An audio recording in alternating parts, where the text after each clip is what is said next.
我們都知道大腿肌肉豐滿，佩戴矯形支架時感受不到壓痛，因肌肉有彈性，猶如一塊軟墊。然而，小腿前方的脛骨沒有肌肉，只有皮包骨。若佩戴舊式剛性支架，會造成壓痛。此外，站立時，因膕肌會自然鎖死，從而鞏固關節，使小腿產生自然外旋外翻矯力。舊式剛性支架對抗這種自然外翻，更容易造成壓痛。Medix 不斷追求卓越，將支架改良為彈性橫向支架，減少與小腿的對抗力。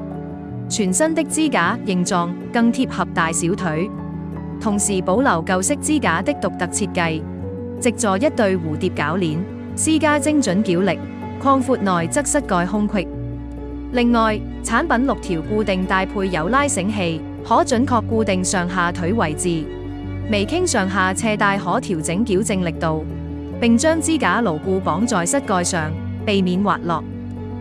彈性奧型膝痛矯形器非常輕巧，不滑落，無壓痛，有矯力，為你帶來健康、自信與無限可能。